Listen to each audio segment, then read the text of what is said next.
হাসান সাহেব, আপনার এক বন্ধু এসেছিলেন, আপনাকে খুঁজে না পেয়ে একটা নাম্বার দিয়ে গেছেন আমাকে। আপনাকে অবশ্যই একটা ফোন করতে বলেছেন। রায়হান? জি। রায়হান?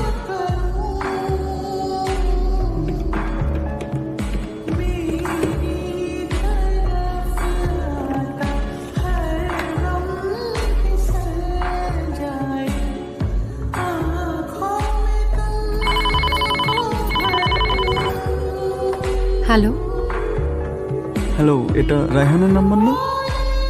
আপনি কে বলছেন? আমি রায়হানের বন্ধু, আমি রায়হানকে কল করেছিলাম। না, এটা রায়হানের নাম্বার না। ও দুঃখিত, আমি মনে হয় ভুলে রং নাম্বারে ডায়াল করে ফেলেছি।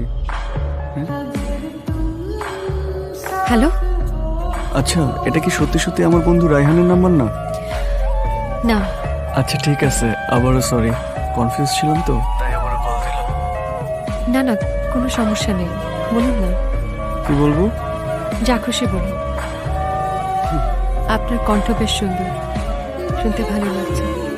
অচেনা মানুষের কণ্ঠস্বরের ভার আপনি নিতে পারবেন না। কিভাবে নিতে পারবো সেটা না হয় শেখান। আমি ভালো শিক্ষকও না যে এক শব্দে আপনাকে মহাভারত শেখাবো। আমি রাখলাম।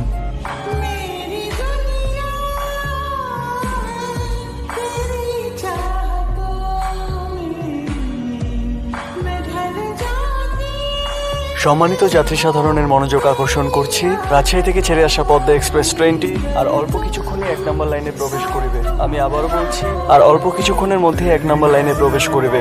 কি হলো, দাঁড়ায় গেলি কেন? চল। দাঁড়া একটু, তারা দাঁড়া। সকলেই অবস্থান নেবেন। আপনারা যথাসময় ১ নম্বর প্ল্যাটফর্মে উপস্থিত থাকবেন। আর আপনাদের যাত্রা শুভ হোক।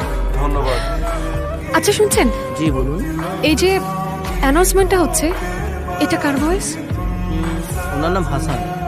হাসান সাহেবের সাথে একটু দেখা করা যাবে? উনি এই সামনে অ্যানাউন্সমেন্ট রুমে বসে। Thank you. ওয়েলকাম। চল।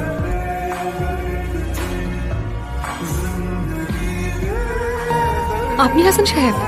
না তো। হাসান সাহেব কোথায়? উনি তো লাঞ্চে কোয়ার্টারে গেছে, সামনে স্টাফ কোয়ার্টার। কেন বলেন তো? না কিছু না। জি হ্যালো। হ্যালো, জি বলুন। আমি রূপা। আপনি আমাকে চিনবেন না বোধহয়। বেশ কয়েকদিন আগে আপনি আপনার এক বন্ধুকে কল করতে গিয়ে এই নাম্বারে ফোন করেছিলেন, মনে পড়ছে? ও হ্যাঁ, জি বলুন। না মানে, আসলে বিষয়টা খুব অদ্ভুত, বোধহয় আপনার বিশ্বাসও হবে না। সেদিন আমার কাজিনকে ট্রেনে উঠিয়ে দিতে গিয়ে আমি একটা কণ্ঠস্বর শুনতে পাই।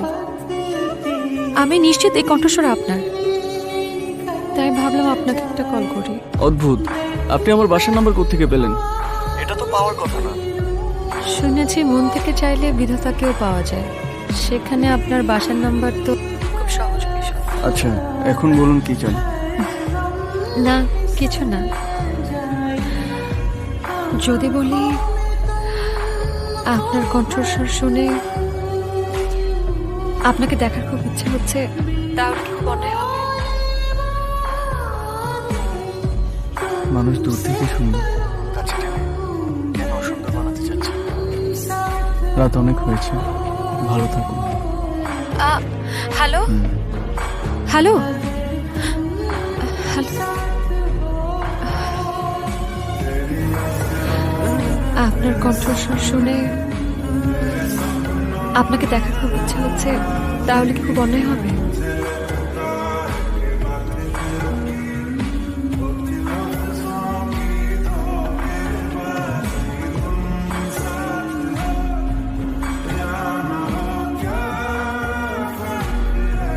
একটা পুরুষের কণ্ঠ এত সুন্দর হয় কিভাবে? তাহলে কি আরেকবার কল দিবি? না, কি মনে করবে? প্রেমে পড়লে একটু বেহায়াপনা করতেই হয়, বোন আমার। কে বললো প্রেমে পড়েছে? রং নাম্বার একটা ফোন আসলো আর প্রেম হয়ে গেল? এভাবে প্রেম হয় না। শোন, প্রেম কখনো ব্যাকরণ মেনে আসে না, জাস্ট হয়ে যায়। ইস, তুই তো একদম দার্শনিকদের মতো ভারী ভারী কথা বলছিস। চিরন্তন কথা সবসময় ভারীই হয়। হ্যালো, কে বলছেন? হাসান সাহেব, আপনি আবার কল করেছেন? শুনুন, আমি ভনিতা একদম পছন্দ করি না। আমি আপনার সাথে দেখা করতে চাই। আর একজন মানুষ আরেকজন মানুষের সাথে দেখা করলে মহাভারত অশুদ্ধ হয়ে যায় না। আপনি কবে দেখা করবেন সেটা বলেন। নয়নপুর স্টেশনে আসেন, এক কাপ চা খেয়ে যাবেন। আর আমি তো ভিনদেশে থাকি না, এদিকে আসলেই তো আমাকে দেখতে পারবেন। আরে বাবা, আমার বাসা তো স্টেশন থেকে অনেক দূরে। সেদিন তো আমার সাথে আমার কাজিন ছিল বলে বাসা থেকে বেরোতে পেরেছিলাম, কিন্তু মা আমাকে একা বেরোতে দেয় না। আচ্ছা, আপনি আসতে পারেন না আমাদের এলাকা বনকুঞ্জে? আপনি আসলে আম্মুকে হয়তো একটা ছোটখাটো অজুহাত দিয়ে আমি বেরোতে পারবো। মিথ্যা কথা বলে দেখা করাটা অন্যায়। যদি সত্যি বলে আসতে পারেন তাহলে ভাবা যায়। সত্যি কথা বললে আসবেন? আসবো, সত্যি? সত্যি।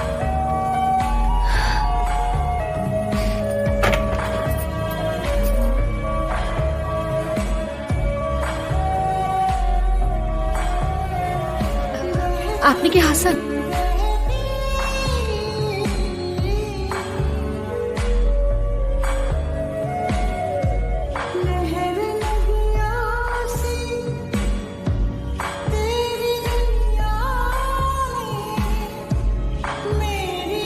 জি, হাসান। আমি রূপা।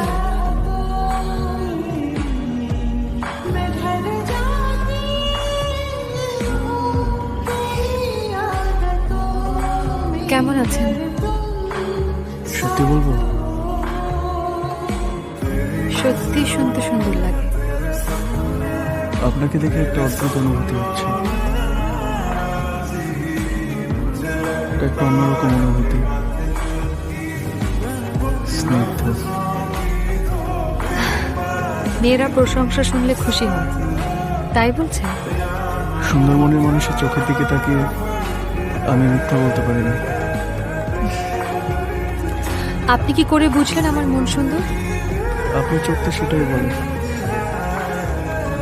চোখ আর কি বলে? আর আপনি আমার প্রেমে পড়েছেন।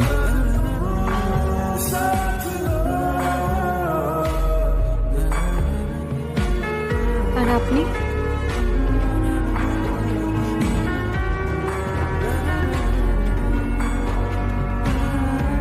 চা খাবেন?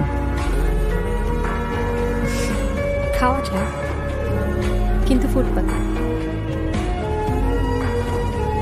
চলেন। এই দিকে চায়ের দোকানটা ভালো।